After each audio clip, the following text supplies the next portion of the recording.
बजाज जी, आपके अगेंस्ट जिन लोगों ने कंप्लेंट करी है डिफरेंट लोकेशन से, जी मैम।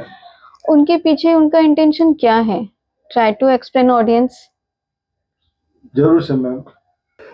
बहुत अच्छा प्रश्न है पुष्पा जी आपका। तो क्या बार बार एक ऐसे ऐसे प्रश्न ढूंढ करके निकाल रही हो।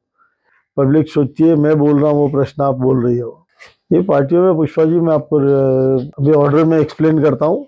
रोनिश जेम्स जो एक कंपनी है, ये कंपनी ने मोनिक जेम्स की जगह पे मेरे नाम पे डीबी मार्ग में केस जो फाइल किया है, इस कंपनी ने विटनेसेस में नाम दिया है, ब्रोकर में नाम दिया है पहला पुष्पम शाह, विटनेस में नाम दिया है सीजी एक्सपोर्ट, विटनेस में दूसरा नाम दिया है शीतल एंटरप्राइज, विटनेस में चौथा नाम दिया है परेश पटेल, फिर और नाम दिया है शैलेश पटेल, फिर नाम अभी एक इसके अलावा भी और 2-3 नाम होंगे जो मैं ये बात करते हुए शायद मिस कर सकता हूँ।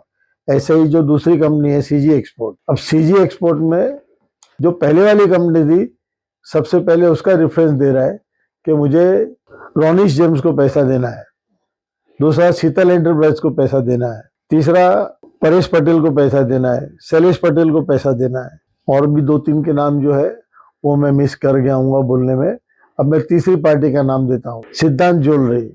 सिद्धांत ज्वेलरी सिद्धांत ज्वेलरी सबसे पहले एग्जाम्पल रोनिश जेम्स का नाम लेती है कि मुझे उसको पैसा देना है, दूसरा नाम वो देती है सीजी एक्सपोर्ट का नाम देती है, तीसरा नाम वो शीतल एंटरप्राइज का नाम देती है, फिर वो शैलेश पटेल का नाम देती है, फिर वो उमेश खेतान का नाम देती है। ऐसे करके 5-6 नाम वो देते हैं।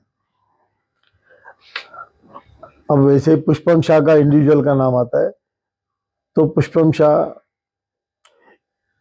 सबसे पहले एग्जाम्पल शीतल एंटरप्राइज का नाम देता है, जिसमें शीतल एंटरप्राइज के साथ में मिलकर डायमंड क्लब में कंप्लेंट भी फाइल कर रहा है कि मैं स्मगलर हूँ, चीटर हूँ।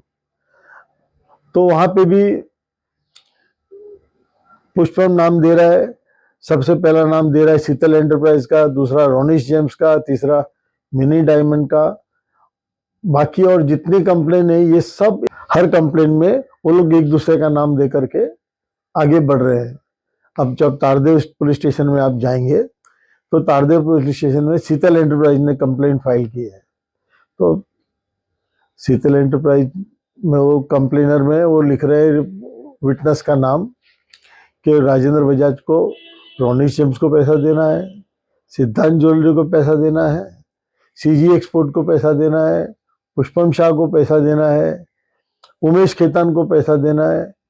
ऐसे करके वो जो लोग टीम में है, इस पूरी टीम में शामिल है, ये सब कंपनियों ने और आपस में उन लोगों का नाम शेयर किया है। और ये सारी कंपनियों का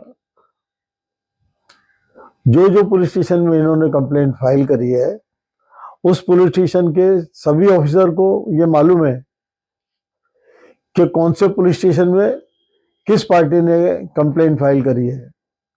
और जैसे एक पुलिस स्टेशन डीबी मार्ग में 4 पुलिस वाले हैं, 4 ऑफिसर हैं, तो चारों को मालूम है कि चारों जन के पास में क्या कंप्लेन आई है, उसमें रेफरेंस किसका है एक दूसरे का। तो पुलिस वाले को मालूम है कि सारी बात उनको मालूम है कि डीबी मार्ग में, ताड़देव में, और ये सब पार्टियां एक दूसरे का रेफरेंस दे रही है। अब इसमें पुलिस का क्या रोल है और ये पार्टियों का क्या रोल है, ये डीसीपी, एसीपी या लास्ट में हाई कोर्ट में जाकर के क्लियर का होगा कि ऐसा उन्होंने कंप्लेन क्यों जानबूझ के ली, क्योंकि उनके जुडिक्शन में नहीं आता था, फिर उन्होंने मुझे संबंध क्यों भेजे, फिर ये ऑफिसर को ये मालूम है कि वो पार्टियों का रेफरेंस दे रहे हैं, और राजेंद्र बजाज का इस केस से कोई कनेक्शन नहीं बनता है क्योंकि वो मोनिक की बात कर रहे हैं। कोई ये नहीं बोल रहा कि राजेंद्र बजाज आपको पैसा दिया है, किसी ने मेरे को पैसा दिया है। तो वो जिसने भी मुझे पैसा दिया है तो चैनल के थ्रू आएगा, तो जिसका चैनल के थ्रू, बैंकिंग के थ्रू पैसा आया होगा तो कोई रीजन होगा, तो वो हमको डिस्क्लोज करने का है। अगर किसी पार्टी ने राजेंद्र बजाज को पैसा दिया ही नहीं है,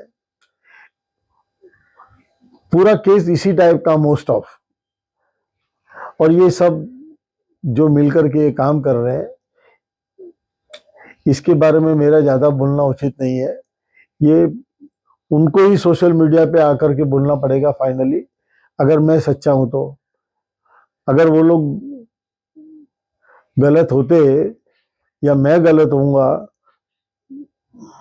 इसका इसका सॉल्यूशन सिर्फ पुलिस वाले के सामने क्लियर है, और पुलिस वाले को डिस्क्लोज करना है, और उसके बाद में इनके ऊपर डिफर्मेशन का केस बनता है। मानहानि के केस के साथ में एक फॉरेन सिटीजन को इतनी बार यहाँ से अमेरिका से इधर अरेस्ट करने का, तो वो केस पुलिस वाले पे बनता है या वो पार्टियों पे बनता है, क्योंकि मुझे डैमेजेस भी, मेरी जो जितने डैमेज हुए हैं इनके कारण, उसका केस कैसे फाइल करना, ये पुलिस वाले रास्ता बताएंगे या मेरे लॉयर रास्ता बताएंगे। सो बेसिकली ये जितना हेरेसमेंट या वर्कआउट है, ये डाउन द लाइन हमको हो सकता है अगले 6 महीने में मालूम पड़े।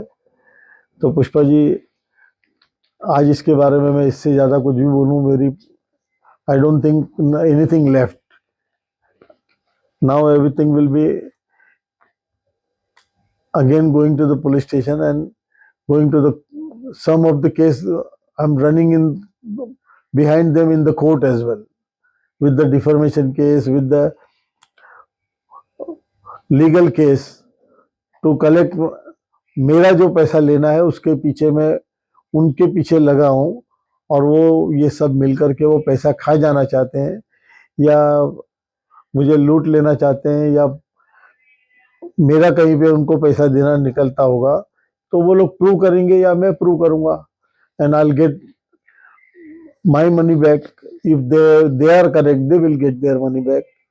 That outcome will come from the court side and police station side. Thank you ma'am.